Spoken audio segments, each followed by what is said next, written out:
Alright guys, it's me, the Tycoon, coming back to you with another review. And this is a BMF Season 3 overview. So let's get into it.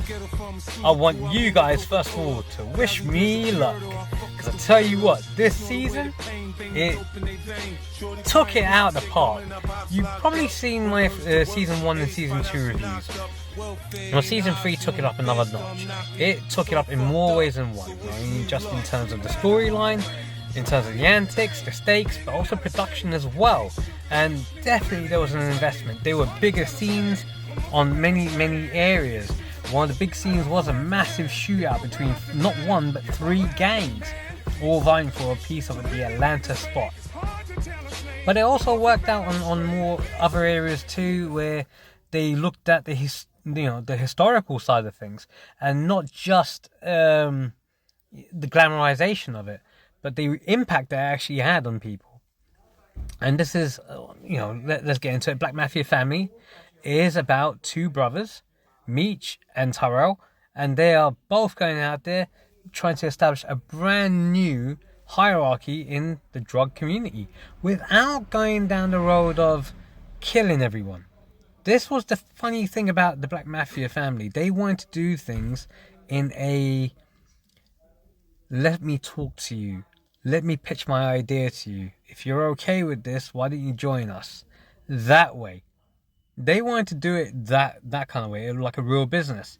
And while they're doing it that way, they're trying to survive against the police back in Detroit. They're trying to survive against Atlanta and Miami. And again, the different gangs which are there, as well as trying to expand. And further to that, family life. T has got his chick and his side chick. He's become his main chick. Still carrying on. Meech is going around and just getting what he wants, left, right, and centre. And it's just trying to balance it all out while, their parents are going through a divorce and have gone through a divorce. It's life, it happens. And of course, the impact that it has on the younger sister as well, who's suffering in school. But yeah, the series delves in more deeper areas, and it tries to make sure that even though it has a glamorization of it, it doesn't want to delve into that too much. You see Neo making an appearance, and he's actually quite funny as a character. And of course, Monique comes back into it again. There's so many different characters who can make an appearance and do their part. But I think the best one was the new antagonist being Henrietta, or Henry, and just wild, really wild as a character. Because now, so let's get into the plot. So season 3 focuses on Meech looking to expand his territory from Detroit to Atlanta, from Atlanta to Miami and all the other places. They lost out on their plug. The person that was going to supply them with the drugs, so they found a new one to replace them. But now you've got everything taking place in the 1990s, because especially in Atlanta, the Raw Dogs are out, which were the police that had unlimited powers to do as they need to do to get the drugs and crime off the street.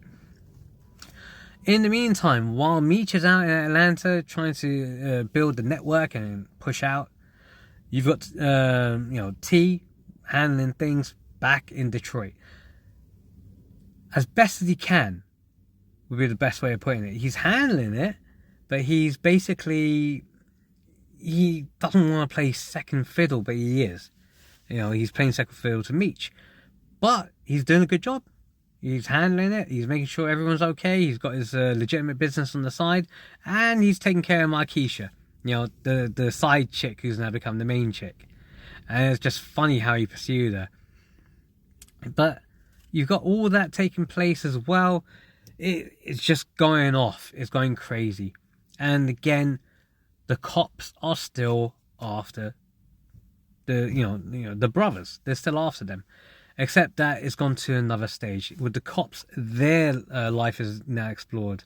One of the big OG cops gets his badge taken away after keeping a gun in his home. His son, who's getting bullied, takes the gun, goes out there, shoots the bully dead.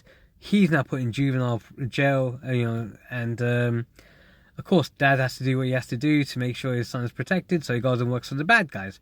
The bad guys then screw him over, and his son gets killed in jail, which is kind of sad watching it because his son was a sweet kid.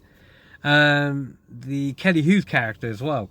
She gets her badge taken away because of a partner that she's got who gets killed, and it just goes really crazy from there.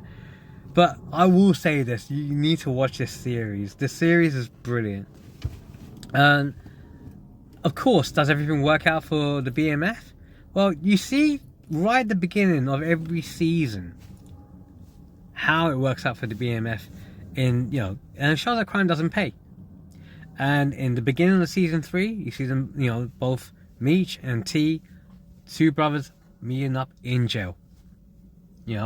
And this is when their empires finally become crushing down to rubble. So crime doesn't pay, but the series does. It does show that for the short term, if you're willing to take the risks, you will get rewarded, but you got to do it the right way. And the thing is, there is no right way, because all the time you're looking over your back, you're trying to find new ways to make the hustle happen, and all the time there's someone behind you looking to take out you or your crew. And that's what goes down time and time again. They get into battles, parts of the crew die. It's just the way it is. But that's the way how it goes, and that's the kind of lifestyle that people need to look at and think, no, that's not for me. That is not for me. That's all glitz and glamour, but the glitz will fade away. What you need is something real. And I will say this, they worked the divorce element in of the parents very well. I missed Snoop Dogg this season. I really did. They brought in a doctor for their mum, and she's having her conscious and all the rest of that. She still ends up going with this guy, divorces his dad, bangs the guy. Turns out the guy was engaged for 2 years, but the guy's got his, and she runs away and runs back to the husband who she's divorced from. But the thing is, now the husband's got used to the divorce, so he goes on tour, and he's going to be banging out left, right and centre. And I'm talking about the hits. It's just funny the way it goes down, because now the missus is realising what she's got, she's lost. And you see it in the season 1, it was kind of her that pushed him to having an affair, even though he didn't want to. It is what it is. Anyway, that I had to say as a side note. So, in the meantime, I miss you, Snoop, man. Snoop was brilliant in the first 2 seasons, but they definitely made up for it in season 3. It was brilliant. This one you have to catch. But again, it's all down to you guys. So let me know what you guys thought. Leave me a like, leave me a comment, leave me a follow. Let me know what you thought in the comments. And if you guys don't know how to do that, you will need to go back to school. So says the Tycoon.